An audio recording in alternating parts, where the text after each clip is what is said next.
Preoccupied with a single leaf, you won't see the tree. Preoccupied with a single tree, you'll miss the entire forest. What does it mean to be strong? This is the question that Vagabond, Takehiko Inoue's stunning manga adaptation of Miyamoto Musashi's life, asks again and again. Set during the turbulent years following the Battle of Sekigahara, Vagabond immerses us in the raw, often brutal world of feudal Japan, stripping away the romanticism often attached to the samurai and their code of Bushido. In this video, we'll explore how Vagabond deconstructs the mythology of the samurai, challenges traditional Bushido ideals, and presents a deeply human story of violence, trauma, and transformation. To understand this deconstruction, we need to briefly look at the world in which Vagabond is set. Feudal Japan was defined by rigid social hierarchies. Samurai stood atop this structure, not just as warriors, but as symbols of honor, discipline, and martial perfection. Bushido, the way of the warrior, was the ethical code said to guide them, emphasizing loyalty, courage, and self-sacrifice. But this image is often a romanticized reconstruction, idealized in later periods when samurai no longer held real power. In reality, the path of the warrior was often muddy, violent, and far from noble. For I am unrivaled under heaven. I will kill you. Shinmin Takezo. Enter Takezo, not yet the legendary Miyamoto Musashi that we know.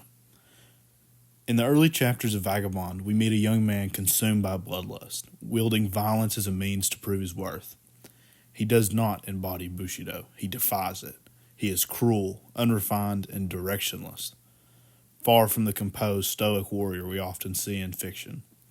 The manga's portrayal of violence is unflinching. Fights are not graceful dances. They are chaotic, brutal, and often leave permanent scars, both physical and psychological. Through this, Inoue undercuts the glorified depictions of samurai combat that dominate so much of pop culture. As Musashi's journey unfolds, the manga slowly strips away his obsession with being invincible under the sun. What begins as a quest for dominance becomes a deeply philosophical path of self-discovery. This evolution is central to the deconstruction. Musashi questions the very foundations of strength, realizing that true mastery does not come from killing others, but from understanding oneself. Unlike other samurai who gain rank and power through institutions, Musashi walks a solitary road. He learns that the path to wisdom and peace is one walked in isolation, not in service of a master.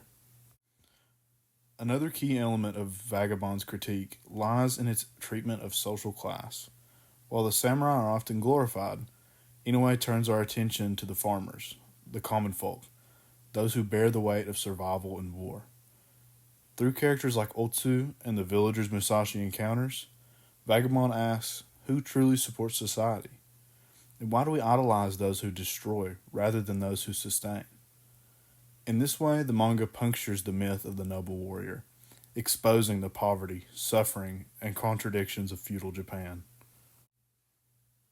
Takehiko Inoue's artwork is also central to this deconstruction.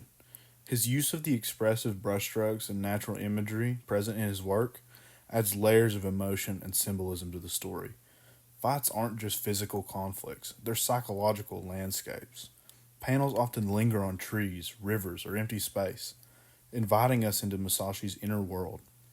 Nature becomes a metaphor for growth, impermanence, and harmony, elements that stand in contrast to the violence of Musashi's early life.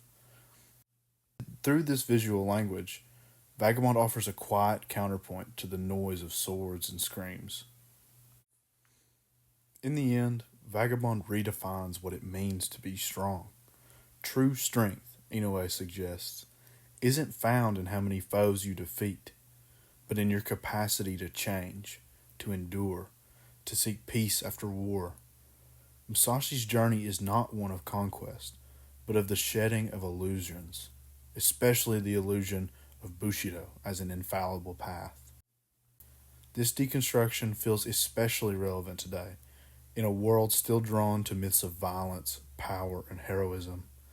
Vagabond reminds us that the most powerful battles are internal. and that the greatest warriors may be those who walk away from war altogether. There is no thing as an invincible man.